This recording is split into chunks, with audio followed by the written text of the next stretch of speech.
উত্তরাঞ্চলে ব্রহ্মপুত্র নদের পানি কমতে শুরু করলেও দেখা দিয়েছে তীব্র ভাঙন। একের পর এক উজাড় হচ্ছে গ্রাম। বন্যা তো আমরা হাঁটতে পারি না, নদীতে তোমার ভাঙ্গে লয়ে যেতেছে একটা থাকবার মতো কোনো আশ্চর্য নাই, বৃহস্পতিবার থেকে খাওয়ার মতো আমাদের কোনো উপায় নেই। আমার এনাতে জল খামো সে গ্লাসও নেই। আমাদের কোনো অনুদানের কোনো দরকার নেই, কোনো প্রয়োজন নেই। আমাদের নদী রোধ করাটাই হলে মেইন সমস্যা। এটা যদি বন্ধ করতে পারেন তাহলে অনেক লোক বাঁচবে। বাড়ছে মধ্যাঞ্চলের নদ নদীর পানি, পরিস্থিতি আরো খারাপের আশঙ্কা। পোলাপান নিয়ে রান্দাবাড়ি করে খেতে পারি না, খুব কষ্ট। আমাদের এখানে তেমন আশ্রয় কেন্দ্র নেই যে আমরা সেখান থেকে আশ্রয় নেব। গোয়ালন্দ পয়েন্ট পানি বিপদ সীমার উপর দিয়ে প্রবাহিত হচ্ছে। ভাগ্যকুল এবং শরীয়তপুরের সুরেশ্বর পদ্মা নদী, সেখানেও আমরা দেখতে পাচ্ছি পানি বৃদ্ধি পাচ্ছে। দেখছিলেন প্রধান শিরোনাম। সন্ধ্যার সময় সঙ্গে আছে আমি পারমিতা হিম এবং আমি জাফর সাদিক। এবার অন্যান্য শীর্ষ সংবাদ। নির্বাচনী ওয়াদা পূরণের লক্ষ্য নিয়ে কাজ করছে সরকার। এসএসএফ এর প্রতিষ্ঠা বার্ষিকীতে প্রধানমন্ত্রী বললেন, ভোট দেওয়ার সিদ্ধান্ত নেবে জনগণ। ক্যাম্পাসে স্কুল ছাত্রীকে যৌন হয়রানির অভিযোগে সিলেট শাহজালাল বিশ্ববিদ্যালয়ের 4 ছাত্র সাময়িক বহিষ্কার। সতর্ক করা হলো ছাত্রলীগ সভাপতিকে। চট্টগ্রামে একটি বেসরকারি বিশ্ববিদ্যালয়ের বিদেশি শিক্ষার্থীকে কুপিয়ে হত্যার অভিযোগ। অভিযুক্ত ভারতীয় ছাত্রের আত্মহত্যার চেষ্টা। সীতাকুণ্ডে অজ্ঞাত জ্বরে আক্রান্ত হয়ে আরও 16 শিশু হাসপাতালে। আক্রান্তের সংখ্যা বেড়ে দাঁড়ালো 84-তে। আতঙ্কিত না হওয়ার পরামর্শ সিভিল সার্জনের। এবং রপ্তানি না হওয়ায় এবার ব্যাপক ক্ষতির মুখে চাঁপাইনবাবগঞ্জের আম বাগান মালিক ও ব্যবসায়ীরা। বিভিন্ন বিভাগে সমন্বয়হীনতার অভিযোগ।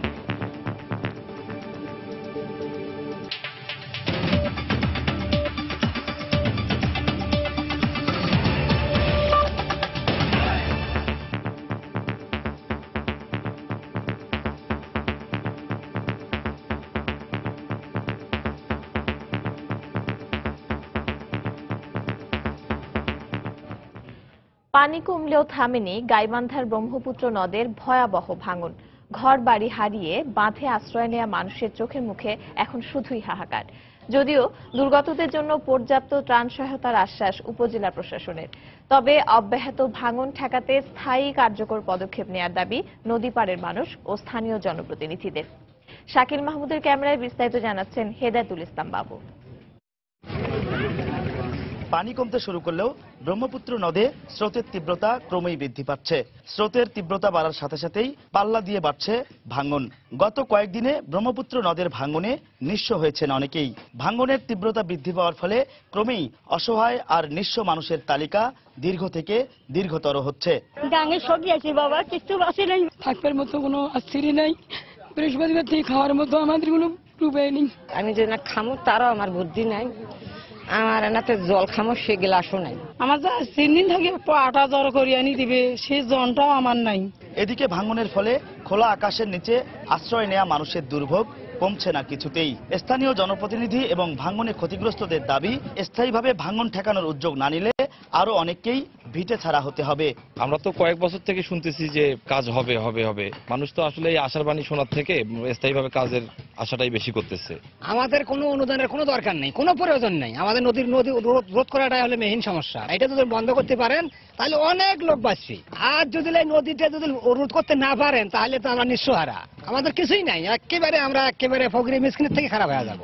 সংশ্লিষ্ট কর্তৃপক্ষ বলছে, আপাতত ভাঙনে ক্ষতিগ্রস্তদের জন্য ত্রাণ সহায়তা ছাড়া কিছুই করার নেই তাদের। গোঘাট এলাকার নদী ভাঙন এটি সারা বছর ব্যাপী হয়। এর জন্য কিন্তু আমাদের গত জুলাই মাসে, তারপরে জুন মাসে তখনও কিন্তু আমরা জিআর থেকে বরাদ্দ দিয়েছি। আমরা সার্বক্ষণিক চেয়ারম্যান মহোদয়ের সঙ্গে আমাদের যোগাযোগ রয়েছে যাতে কেউ খোলা আকাশের নিচে না থাকে। ব্রহ্মপুত্র, ঘাঘট সহ গাইবান্ধার নদ নদীগুলোর পানি কমতে শুরু করলেও বন্যা পরিস্থিতি অপরিবর্তিত রয়েছে। ভাঙন কবলিত গাইবান্ধা সদরের কামারজানি গোঘাট থেকে হেদায়েতুল ইসলাম বাবু, সময় সংবাদ। ব্রহ্মপুত্রের পানি কমলেও বেড়েছে যমুনা নদীর সিরাজগঞ্জ পয়েন্টে। পানি বাড়তে শুরু করেছে দেশের মধ্যাঞ্চলের নদ নদীগুলোতেও। প্লাবিত হয়েছে বিভিন্ন জেলার নিম্নাঞ্চল। পানিবন্দী অবস্থায় খাদ্য ও বিশুদ্ধ পানির সংকটে পড়েছেন লাখো মানুষ। অবনতি হয়েছে সিলেটের বন্যা পরিস্থিতিরও। আমাদের জেলা প্রতিনিধিদের পাঠানো তথ্য, ছবিতে রেস্ট্রিপো। সিরাজগঞ্জ পয়েন্টে যমুনা নদীর পানি বেড়ে বিপদসীমার ৭৭ সেন্টিমিটার উপর দিয়ে প্রবাহিত হচ্ছে। এতে জেলার সদর, কাজীপুর, চৌহালি, শাহজাদপুর ও বেলকুচি উপজেলার ৩৮টি ইউনিয়ন ও চরাঞ্চল তলিয়ে গেছে। ঘরের মধ্যেই খাটের উপর কোনো মতে চলছে রান্নার কাজ। ১০-১২ দিন ধরে পানি উঠছে, পোলাপান নিয়ে রান্দাবাড়ি করে খেতে পারি না, খুব কষ্ট। থাকা যায় না, এরকম খাট মানে সপ্তাহ লাগেছে, জিনিসপত্র রাখা খুব সমস্যা। জামালপুরে যমুনা নদীর পানি কিছুটা কমলেও সদর, ইসলামপুর, দেওয়ানগঞ্জ, মেলান্দহ, মাদারগঞ্জ ও সরিষাবাড়ী উপজেলায় এখনও পানিবন্দী আছেন প্রায় ২ লাখ মানুষ। বন্ধ হয়ে গেছে ৩১৬টি শিক্ষা প্রতিষ্ঠান। পানিবাহিত রোগে আক্রান্ত হবার ঝুঁকিতে রয়েছে শিশুরা। যাতায়াত বন্ধ হয়েছে, গাড়ি ঘোড়া বন্ধ হয়েছে। এখন যদি কোনো রোগী হয় তা আমাদের নিজের অনেক সমস্যা দেখা দিয়েছে। ঘরের মধ্যে পানি, গরু গাছও বাইরে রাখছি, বাইরে খাবার নাই।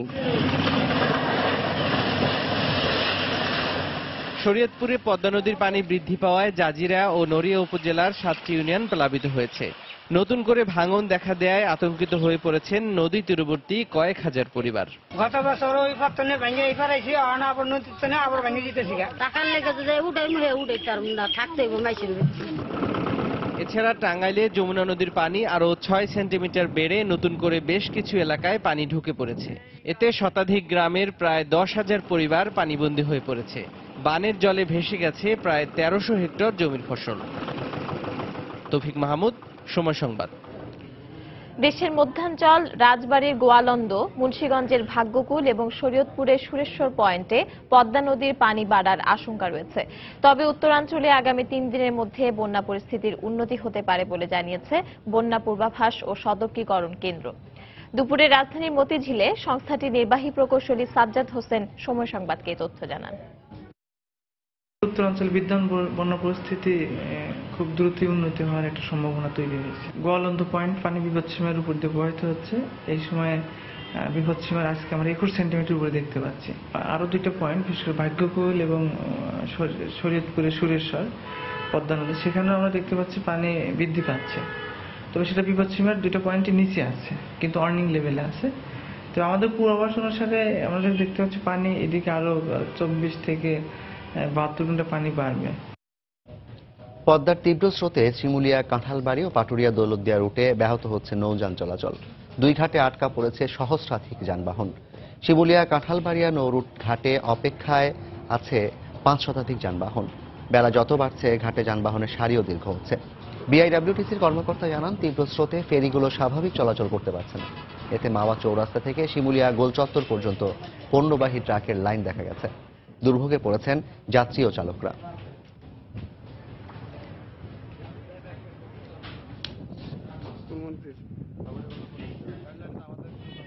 ফেরি পারাপারে অতিরিক্ত সময় লাগায় পাটুরিয়া দৌলতদিয়া নৌ রুটেও বেড়েছে যানবাহনের দীর্ঘ সারি।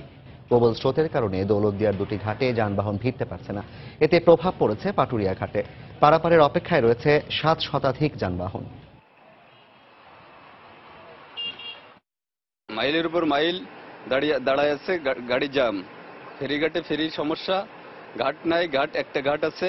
আমার বাবা অসুস্থ, আমি তাকে দেখার জন্যই যাচ্ছি, বাট আমি এখনো এই 6 ঘন্টা ধরে আমি এখনো জ্যামে পড়ে আছি। ফেরিতে জ্যাম, ঘাটে সমস্যা, কষ্ট হইতেছে, বাচ্চা কান্নাকাটি করে। মানুষ তো একটা নির্দিষ্ট লক্ষ্য নিয়ে তো আসলে যাত্রা করে, একটা সময় নিয়ে। তো সেই লক্ষ্যে পৌঁছানো আসলে এই ধরনের বিড়ম্বনা, এটা আসলে খুব অনাকাঙ্ক্ষিত। সন্ধ্যার সময় আরো থাকছে। নাটোরের উত্তরা গণভবন থেকে স্বাধীনতা বিরোধী মোনায়েম খানের নাম ফলক অপসারণ। কলঙ্ক মুক্ত হল নাটোরবাসী, মন্তব্য বিশিষ্টজনদের। আওয়ামী লীগ জনগণকে দেয়া ওয়াদা পূরণে কাজ করছে উল্লেখ করে প্রধানমন্ত্রী শেখ হাসিনা বলেছেন, দেশের সম্পদ বিক্রি করে ক্ষমতায় যাওয়ার রাজনীতি তিনি করেন না। সকালে প্রধানমন্ত্রীর কার্যালয়ে বিশেষ নিরাপত্তা বাহিনী এসএসএফ এর 31তম প্রতিষ্ঠা বার্ষিকীর দরবারে তিনি একথা বলেন। 2001 সালে নির্বাচনে দেশের সম্পদ মুচলেকা দিয়ে বিএনপি ক্ষমতায় এসেছিল বলে মন্তব্য করেন শেখ হাসিনা। নিরাপত্তার কারণে যাতে প্রধানমন্ত্রীকে জনবিচ্ছিন্ন হতে না হয় সেদিকে সতর্ক দৃষ্টি রেখে এসএসএফকে কাজ করার পরামর্শ দেন তিনি। based on nature of threat. রাষ্ট্রের সবচেয়ে গুরুত্বপূর্ণ ব্যক্তিদের নিরাপত্তায় নিষ্ঠা, আনুগত্য আর অকৃত্রিম বিশ্বস্ততা দিয়ে 1986 সাল থেকে কাজ করে আসছে স্পেশাল সিকিউরিটি ফোর্স এসএসএফ। রাষ্ট্রপ্রধান, সরকার প্রধান সহ বিদেশি অতি গুরুত্বপূর্ণ ব্যক্তিবর্গের নিশ্ছিদ্র নিরাপত্তায় সর্বোচ্চ ত্যাগ স্বীকার করা এই বাহিনী পার করল 31 বছরের গৌরবময় ইতিহাস। এসএসএফ এর প্রতিষ্ঠাবার্ষিকী উপলক্ষে শনিবার সকালে প্রধানমন্ত্রীর কার্যালয়ে আয়োজন ছিল বিশেষ দরবারের, যেখানে এসএসএফ এর সদস্য সহ উপস্থিত ছিলেন সেনা, নৌ, বিমান বাহিনী ও আইন শৃঙ্খলা রক্ষা বাহিনীর প্রধানগণ। দরবারে প্রধানমন্ত্রী শেখ হাসিনা বলেন, দেশের সম্পদ মুচলেকা দিয়ে তিনি ক্ষমতায় বসার রাজনীতি করেন না, আর এজন্যই 2001 নির্বাচনে হারতে হয়েছিল আওয়ামী লীগকে। যেখানে জনগণের সেবা করতে এসেছি, জনগণের জন্য কাজ করতে এসেছি, নিজের ভাগ্য গড়ার জন্য না। গ্যাস উত্তোলনের জন্য বিভিন্ন আমেরিকান কোম্পানি এখানে বিনিয়োগ করে। আমেরিকার প্রেসিডেন্ট নিজে আমাকে অনুরোধ করেছিলেন, তখন বিল ক্লিন্টন প্রেসিডেন্ট ঢাকা এসেছিলেন তিনি। আমি তাকে এই জবাবই দিয়েছিলাম যে আমার দেশের মানুষের চাহিদা আগে পূরণ করতে হবে। 2001 নির্বাচনে আমরা যেটা দেখেছি, ভোট আমরা বেশি পেয়েছিলাম কিন্তু সিট পাইনি, সরকারে আসতে পারিনি। ফলাফলটা হলো প্রতিটি জিনিস আবার নষ্ট করে দেওয়া হয়। নিজের নিরাপত্তা প্রসঙ্গে শেখ হাসিনা বলেন, নিরাপত্তার কারণে যাতে জনসম্পৃক্ততায় ছেদ না পড়ে সেদিকে সজাগ দৃষ্টি রেখেই কাজ করতে হবে এসএসএফ কে। সত্যি কথা বলতে আমি নিজের জন্য কখনো চিন্তা করি না, আর মৃত্যুকে আমি ভয়ও করি না। মানুষকে নিয়েই কাজ, আমার মানুষের থেকে যেন বিচ্ছিন্ন না হয়ে যায় সেই দিকটা একটু বিশেষভাবে দৃষ্টি দিতে হবে। কাজে মানুষের সাথে না থাকতে পারলে, মানুষকে না দেখতে পারলে আমাদের কিন্তু বেঁচে থাকার কোনো সার্থকতা থাকে না। তো সেটুকু খালি আমি এসএসএফ এর কাছে চাইবো যে আমাকে যেন জনবিচ্ছিন্ন করে না দেওয়া হয়। এরপর তেজগাঁওয়ের এসএসএফ অফিসার্স মেসে বাহিনীটির সদস্যদের নিয়ে প্রতিষ্ঠাবার্ষিকীর কেক কাটেন প্রধানমন্ত্রী শেখ হাসিনা। দেবাশিস রায়, সময় সংবাদ, ঢাকা। মুক্ত বাণিজ্য চুক্তি এবং ভিসা মুক্ত প্রবেশাধিকার পেলে বর্তমান বিনিয়োগ বান্ধব পরিবেশ কাজে লাগিয়ে বাংলাদেশ ও শ্রীলঙ্কা অর্থনৈতিকভাবে লাভবান হতে পারবে বলে মনে করেন দুদেশের ব্যবসায়ীরা। সফরকারী শ্রীলঙ্কার প্রেসিডেন্ট মাইথ্রিপালা সিরিসেনার উপস্থিতিতে রাজধানীর একটি হোটেলে আয়োজিত বাণিজ্য ও বিনিয়োগ বিষয়ক সংলাপে দুদেশের ব্যবসায়ীরা এমন মন্তব্য করেন। রাষ্ট্রীয় আনুষ্ঠানিকতা এবং চুক্তির কাজ সেরেছেন সফরের দ্বিতীয় দিনে। শেষ দিনের সকালে ব্যবসা ও বাণিজ্য বিষয়ক সংলাপে সিরিসেনার উপস্থিতিতেই তাই উঠে আসে আগের দিনের দুদেশের রাষ্ট্রপ্রধানদের বৈঠকে সম্পন্ন হওয়া একটি চুক্তি ও 13টি সমঝোতা স্মারকের বিষয়টি। দুদেশের বিপুল যে সম্ভাবনা তাকে কাজে লাগিয়ে যৌথ অর্থনৈতিক সমৃদ্ধি অর্জন সম্ভব বলেও মনে করেন আলোচকরা। আমরা দুই দেশ পরস্পরের মধ্যে যে পরিমাণ বাণিজ্য করি তা আমাদের দুপক্ষেরই সক্ষমতার তুলনায় খুবই কম। নতুন করে এখন সম্ভাবনা তৈরি হয়েছে। এখন পর্যন্ত বাংলাদেশে ব্যবসা করতে এসে সরকারের কাছ থেকে প্রয়োজনীয় সুযোগ সুবিধা পাচ্ছে। নতুন করে দুদেশের সরকার যে চুক্তিগুলো করতে যাচ্ছে তা কার্যকর করা গেলে বিনিয়োগে গতি আসবে। আমাদের এমনভাবে বাণিজ্য ও বিনিয়োগের পরিবেশ তৈরি করতে হবে যাতে দুদেশের মধ্যে একটা উইন উইন পরিস্থিতি তৈরি হবে। ব্যবসায়ীরা সমস্যা সম্ভাবনার কথা যখন বলছেন তখন সরকারি পর্যায়েও নিজেদের আন্তরিকতার কথা তুলে ধরেন দুদেশের পররাষ্ট্রমন্ত্রী। একটা সময় আমাদের অর্থনীতি অন্তর্মুখী ছিল, 2015 সালের পর তা পাল্টেছে। এখন আমরা এটাকে প্রসারিত করতে চাই। কূটনৈতিক ও অফিসিয়াল ভিসা ফ্রি করা হলেও ব্যবসায়ী এবং পর্যটকদের জন্য এই সুযোগ থাকা উচিত।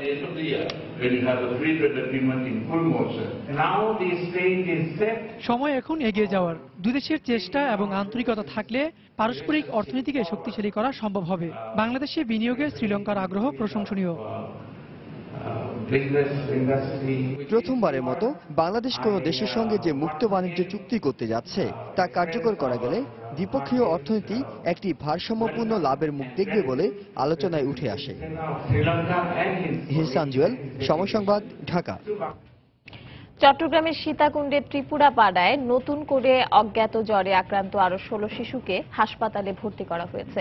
এ নিয়ে আক্রান্তের সংখ্যা দাঁড়ালো 84-তে। এদিকে নতুন করে শিশু আক্রান্তের ঘটনায় আতঙ্কিত হওয়ার কিছু নেই বলে জানিয়েছেন সিভিল সার্জন। তিনি জানান, দুপুরের দিকে সীতাকুণ্ড উপজেলা স্বাস্থ্য কমপ্লেক্সের একটি মেডিকেল টিম ত্রিপুরা পাড়ায় যায়। এ সময় অজ্ঞাত জ্বরের উপসর্গ থাকায় 16 আদিবাসী শিশুকে ফৌজদারহাট সংক্রামক ব্যাধি হাসপাতালে পাঠানো হয়। এদিকে এখন পর্যন্ত জ্বর না কমায় উন্নত চিকিৎসার জন্য ফৌজদারহাট হাসপাতাল থেকে 20 শিশুকে চট্টগ্রাম মেডিকেলে পাঠানো হয়েছে। এ নিয়ে চট্টগ্রাম মেডিকেলে ভর্তি রয়েছে 50 শিশু। বাকি 34 শিশুকে ফৌজদারহাট হাসপাতালে চিকিৎসা দেওয়া হচ্ছে। গত এক সপ্তাহে অজ্ঞাত জ্বরে পাহাড়ি ত্রিপুরা পাড়ায় 9 শিশুর মৃত্যু হয়েছে।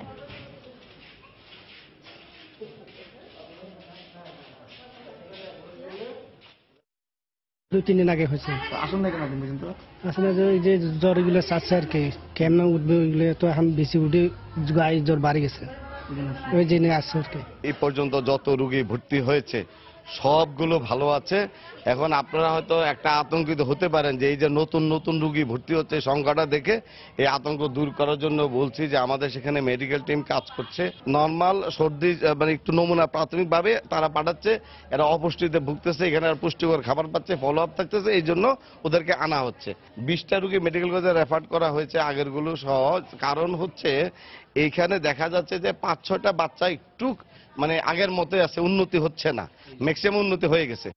ভয়াবহ সেশন জটের কবলে পড়েছে ঢাকা বিশ্ববিদ্যালয়ের অধীনে যাওয়া রাজধানীর 7টি সরকারি কলেজের 2,40,000 শিক্ষার্থী।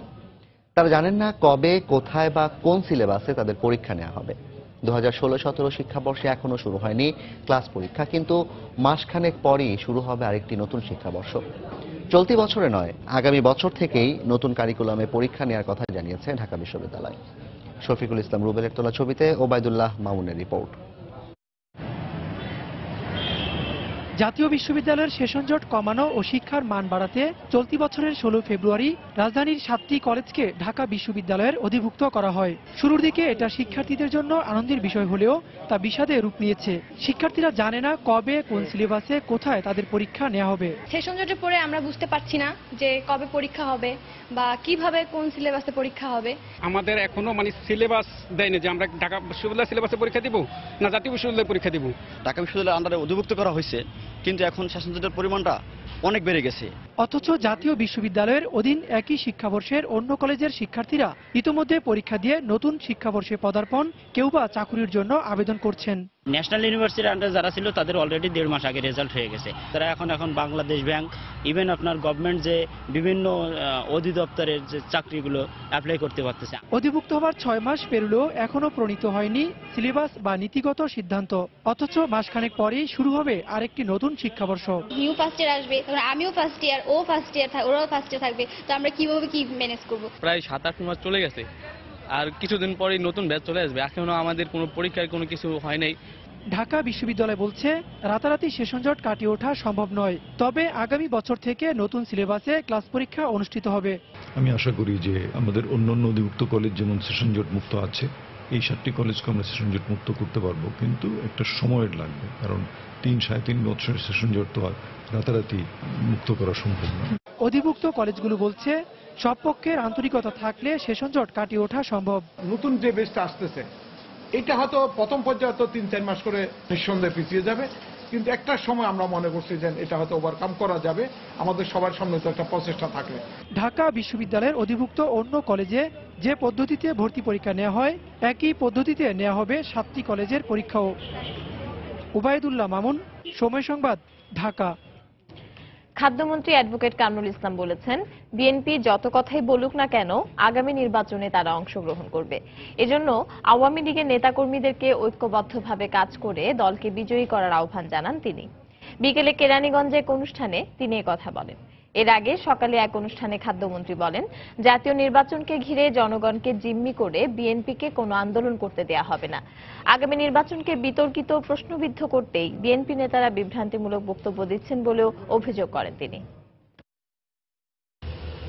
আমাদের সামনে কিন্তু নির্বাচন 2019 সালের যে নির্বাচন, আমি মনে করি যে এই নির্বাচন আমাদের একটা বিরাট, আমাদের জন্য, আওয়ামী লীগের জন্য বিরাট একটা চ্যালেঞ্জিং নির্বাচন।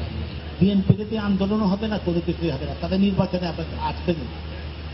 এই নির্বাচনে আমাদের জয়লাভ করতেই হবে। আগামী নির্বাচন আমরা এখন উন্নয়নের মহাসড়কে, এই উন্নয়নকে যদি এগিয়ে নিতে চাই, মাননীয় প্রধানমন্ত্রী শেখ হাসিনা সরকারকে আরেকবার দরকার। নির্বাচনে আমাদের ঐক্যবদ্ধভাবে সবাইকে কাজ করতে হবে এবং নির্বাচনে জয়লাভ করতে হবে। লন্ডনে চিকিৎসা শেষে দেশে ফিরেই বিএনপি চেয়ারপারসন বেগম খালেদা জিয়া নির্বাচনকালীন সহায়ক সরকারের রূপরেখা দেবেন বলে জানিয়েছেন দলটির স্থায়ী কমিটির সদস্য ডক্টর খন্দকার মোশাররফ হোসেন। সন্ধ্যায় বেগম জিয়াকে হযরত শাহজালাল বিমানবন্দরে বিদায় জানাতে এসে তিনি একথা জানান। এছাড়া সরকার কিভাবে সহায়ক সরকারের রূপরেখা গ্রহণ করবে তার উপর নির্ভর করেই পরবর্তী আন্দোলনের ঘোষণা করা হবে বলে জানান খন্দকার মোশাররফ। অতি শীঘ্র তিনি চিকিৎসা শেষ করে দেশে ফিরে আসবেন এবং দেশে ফিরে এসে নির্বাচনের সময়কালের যে একটি নিরপেক্ষ সহায়ক সরকার এর রূপরেখা দেবেন। আমরা দেখব যে সরকার এই রূপরেখা সম্বন্ধে তাদের প্রতিক্রিয়া কি, সেই প্রতিক্রিয়া দেখে পরবর্তীকালে আমাদের নেত্রী পরবর্তী আন্দোলনের কর্মসূচি দেবেন। সেখানে যেহেতু আমাদের সিনিয়র ভাইস চেয়ারম্যান আছেন এবং আমাদের নেত্রীর সন্তান, সেখানে আলাপ আলোচনা হবে। এ নিয়ে জল্পনা কল্পনার কিছু নেই। চিকিৎসা যতদিন প্রয়োজন হয় ডাক্তাররা যেটা বলবেন সে মোতাবেক চিকিৎসা শেষ করে তিনি দেশে ফিরে আসবেন। সন্ধ্যার সময় আরো থাকছে লন্ডনে অ্যাসিড হামলার ঘটনায় প্রবাসী বাংলাদেশিদের উদ্বেগ, প্রশাসনকে কঠোর হওয়ার আহ্বান, সতর্ক থাকার পরামর্শ কমিউনিটি নেতাদের। এবং মুশফিকের বিরুদ্ধে বরিশাল বুলসের ফ্র্যাঞ্চাইজির অভিযোগ প্রমাণিত না হলে ব্যবস্থা নেবে বিসিবি। সংবাদ সম্মেলনে অশ্রুসিক্ত বাংলাদেশ টেস্ট অধিনায়ক। নাটোরের উত্তরা গণভবন থেকে স্বাধীনতা বিরোধী মোনায়েম খানের নামফলক অপসারণ করা হয়েছে।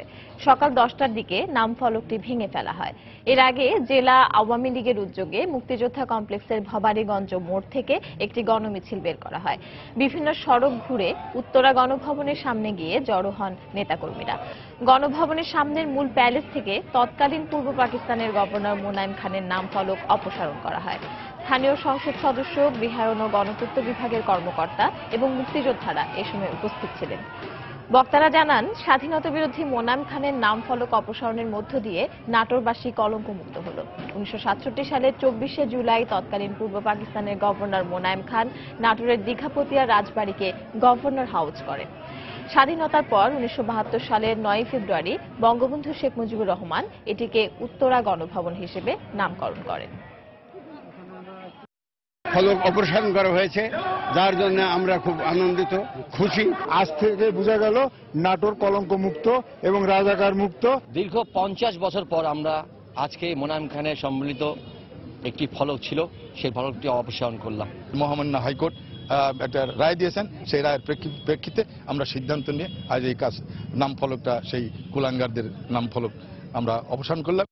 সিলেট শাহজালাল বিজ্ঞান ও প্রযুক্তি বিশ্ববিদ্যালয়ে এক স্কুল ছাত্রীকে যৌন হয়রানি ও সাংবাদিকদের ওপর হামলার ঘটনায় 4 শিক্ষার্থীকে বহিষ্কার করেছে বিশ্ববিদ্যালয় কর্তৃপক্ষ। তারা বিশ্ববিদ্যালয়ের ছাত্রলীগের কর্মী।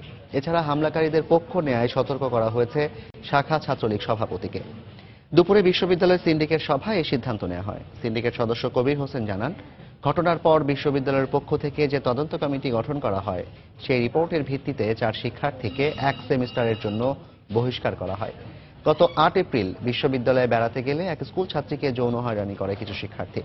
এ সময় প্রতিবাদ করলে বিশ্ববিদ্যালয়ের প্রেস ক্লাবের সহসভাপতি ও সাধারণ সম্পাদকের ওপর হামলা চালানো হয়। এ ঘটনায় নারী ও শিশু নির্যাতন দমন ট্রাইব্যুনালে মামলা দায়ের করে নির্যাতিতার পরিবার। সাজ্জাদ রিয়াদ, মাহমুদ হাসান রুদ্র, তারপর রাহাত সিদ্দিকী এবং সুমন দাস জনি, এই 4 জনকে 1 সেমিস্টারের জন্য বহিষ্কার করা হয়েছে। রাহাত সিদ্দিকী এবং সুমন দাস জনিকে 1000 টাকা করে জরিমানা করা হয়েছে। আর সভাপতি যেখানে যিনি ছিলেন এই বিশ্ববিদ্যালয়ের ছাত্রলীগের, তাকে সতর্ক করা হয়েছে এবং তার বিরুদ্ধে যে মামলা চলছে সেই মামলাতেও যদি বিশ্ববিদ্যালয়ের কোনো তথ্য প্রয়োজন হয় তাহলে বিশ্ববিদ্যালয়ের সার্বিক সহযোগিতা করবে। ছাত্রলীগ হোক আর যেই হোক এখান থেকে ছাড় পাবে না। চট্টগ্রামে একটি বেসরকারি বিশ্ববিদ্যালয়ের ভারতীয় শিক্ষার্থীকে কুপিয়ে হত্যার অভিযোগ উঠেছে তার সহপাঠীর বিরুদ্ধে। ঘটনার পর আত্মহত্যার চেষ্টা করে অভিযুক্ত শিক্ষার্থী। গতরাতে নগরীর আকবর শাহ এলাকায় এ ঘটনা ঘটে। পুলিশ জানায়, বেসরকারি বিশ্ববিদ্যালয় ইউএসটিসির 4 ভারতীয় শিক্ষার্থী উইলিয়াম, আতিফ, নিরাজগুরু ও জ্যোৎস্না নগরীর আব্দুল হামিদ সড়কের ইউসুফ ভবনের 5ম তলার একটি ফ্ল্যাটে ভাড়া থাকতেন। গতরাত 12:30টার দিকে উইলিয়াম ও আতিফের কোনো সাড়া শব্দ না পেয়ে বিকল্প চাবি দিয়ে তাদের রুমে প্রবেশ করে নিরাজ। এ সময় আতিফকে রক্তাক্ত অবস্থায় মাটিতে লুটিয়ে থাকতে দেখেন তিনি। পাশেই ফ্যানের সঙ্গে ঝুলন্ত অবস্থায় দেখতে পান তার আরেক ভারতীয় শিক্ষার্থী উইলিয়ামকে। গুরুতর অবস্থায় সহপাঠীরা তাদের উদ্ধার করে চট্টগ্রাম মেডিকেল কলেজ হাসপাতালে নেওয়ার পর চিকিৎসক আতিফকে মৃত ঘোষণা করেন। আর উন্নত চিকিৎসার জন্য উইলিয়ামকে নগরীর মেহেদীবাগের ম্যাক্স হাসপাতালে ভর্তি করা হয়। পুলিশের ধারণা, অতিরিক্ত মদ্যপানের পর কথা কাটাকাটির জেরে আতিফকে ছুরিকাঘাতের পর উইলিয়াম নিজেও আত্মহত্যার চেষ্টা করেন। যিনি বর্তমানে মুমূর্ষু অবস্থায় চিকিৎসাধীন আছে, ওনার রুমেই পার্টিটা অ্যারেঞ্জ হয়েছিল এবং ওই অ্যারেঞ্জে ইনভাইটেড ছিল এবং আতিফও ওই রুমে ছিল। ড্রিঙ্কিং এর এক পর্যায়ে হয়তো কোনো না কোনো কারণে দুজনের মধ্যে কোনো ঘটনার সূত্রপাত, হয়তো একজন আরেকজনকে কোপাইছে। আতিফের শরীরে প্রায় ছোট বড় মিলে 15টা স্টেপ আছে। আমরা তাদের আর দুজন যে রুমমেট আছে দুজনকে থানায় নিয়ে এসে জিজ্ঞাসাবাদ করতেছি। রপ্তানিযোগ্য আম উৎপাদন করেও রপ্তানি করতে না পেরে ব্যাপক ক্ষতির মুখে পড়েছেন চাঁপাইনবাবগঞ্জের বাগান মালিক ও ব্যবসায়ীরা। একই পদ্ধতিতে উৎপাদিত আম গত বছরে রপ্তানি হলেও এবছর কেন রপ্তানি হলো না সেটা পরিষ্কার নয় তাদের কাছে। তবে আম পরীক্ষাকারীদের সঙ্গে কৃষি অধিদপ্তরের কর্মকর্তাদের সমন্বয়হীনতার কারণেই এই অবস্থার সৃষ্টি হয়েছে বলে মনে করেন বাগান মালিক ও চাষিরা। মোহাম্মদ আল মাহবুবের রিপোর্ট।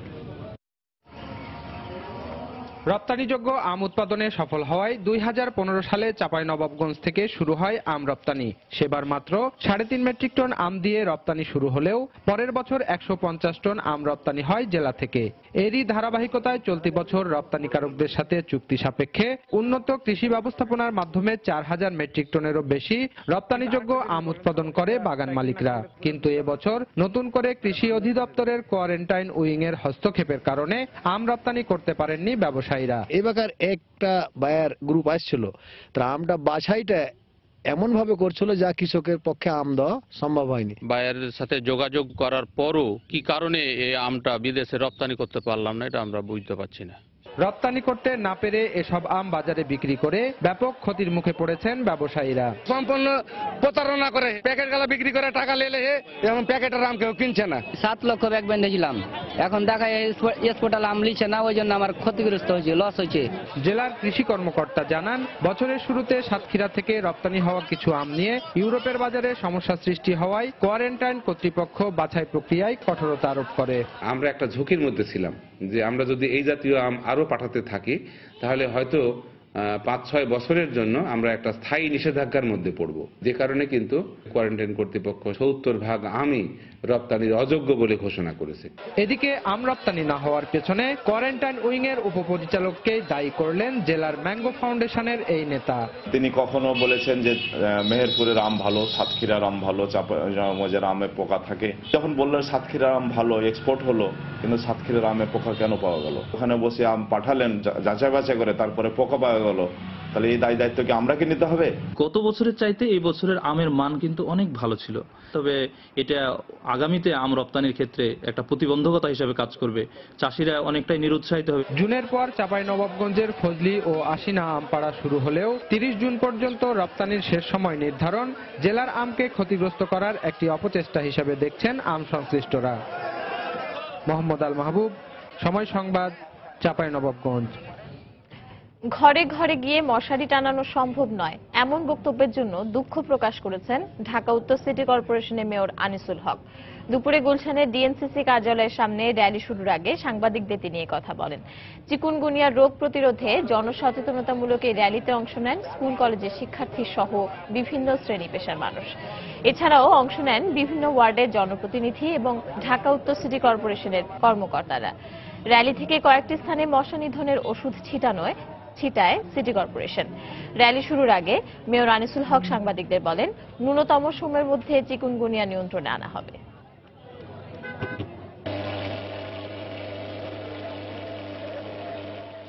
যেভাবে বলেছি সেটা হয়তো ঠিকভাবে বলতে পারিনি, হতে পারে, কিন্তু আমরা কাউকে আঘাত করতে চাইনি। আমরা বলতে চেয়েছি যে বাড়ির ভেতরে ঢোকার অধিকার আমাদের সেভাবে নেই। তবে আমরা সেজন্যে কেউ যদি কষ্ট পেয়ে থাকেন বলছি তাদের জন্য যে আমরা দুঃখিত।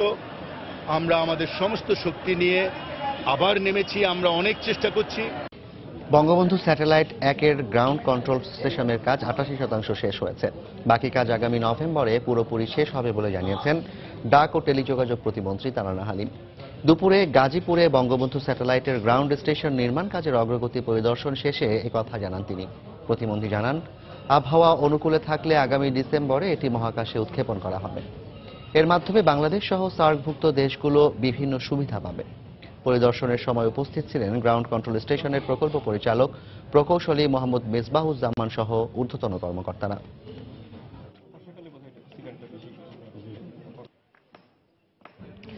দেশের বাইরের খবর।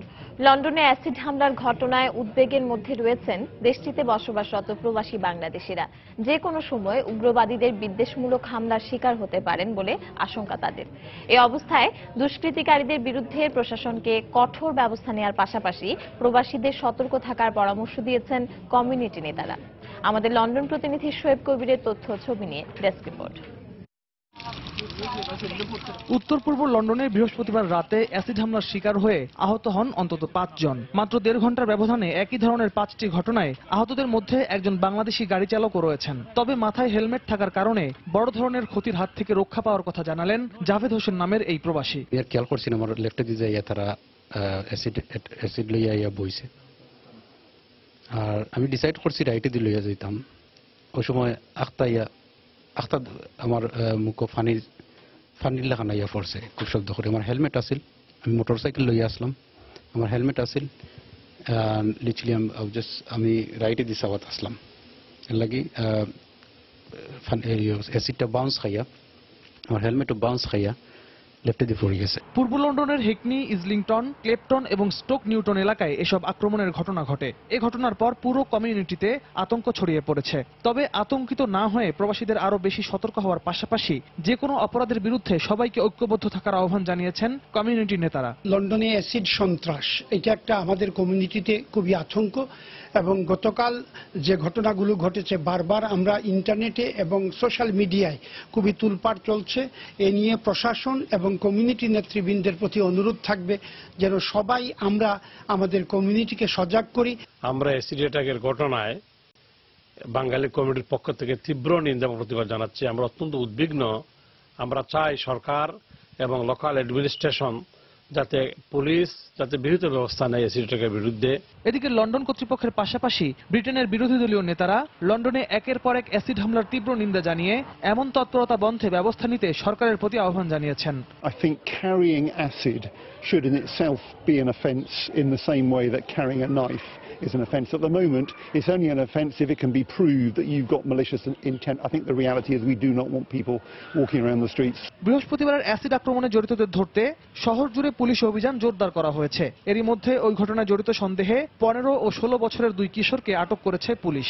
এই হামলার কারণ সম্পর্কে কিছু জানা না গেলেও ঘটনার তদন্ত শুরু করেছে কর্তৃপক্ষ। সম্প্রতি ব্রিটেনে বিদ্বেষমূলক বিভিন্ন কর্মকাণ্ড বেড়ে যাওয়ার মধ্যেই একের পর এক অ্যাসিড হামলার খবর পাওয়া যাচ্ছে। এক হিসেব মতে 1 বছরে লন্ডনে 119টি অ্যাসিড আক্রমণের ঘটনা ঘটেছে। রিয়াদুল ইসলাম, সময় সংবাদ।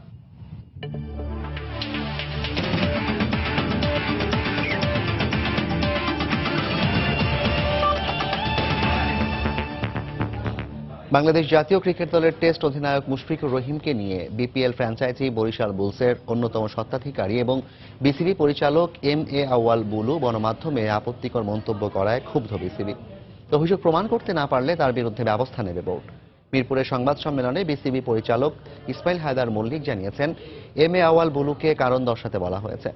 এদিকে অমন অভিযোগে বিস্মিত মুশফিকুর রহিম সংবাদ সম্মেলনে কান্নায় ভেঙে পড়েন।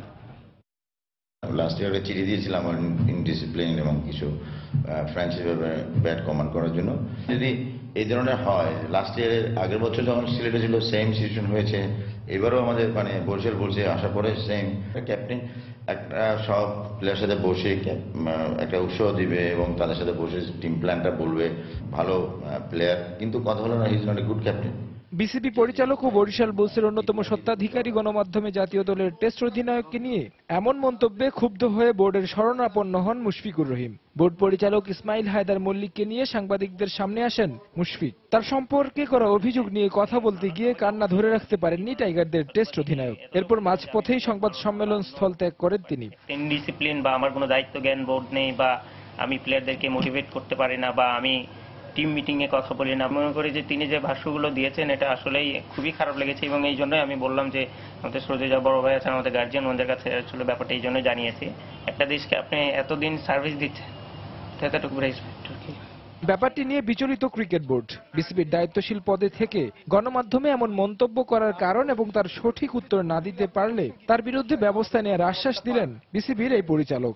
সে টেস্টের ক্যাপ্টেন, তার সম্পর্কে বলা হয়েছে ইনডিসিপ্লিন। সো ইনডিসিপ্লিন যদি হতো তাহলে সেই ইনডিসিপ্লিনের প্রমাণ স্বরূপ আমাদেরকে চিঠি দিতে হবে সে কি ইনডিসিপ্লিন করেছে।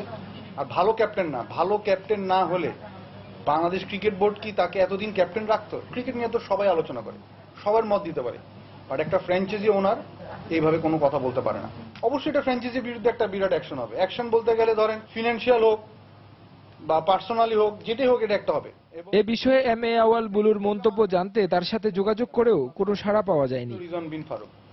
এখন ধরেন তারেক হাসান শিমুল, সময় সংবাদ, ঢাকা। সন্ধ্যার সময়ের পর্যায়ে শীর্ষ সংবাদ জানিয়ে দিচ্ছি আরেকবার।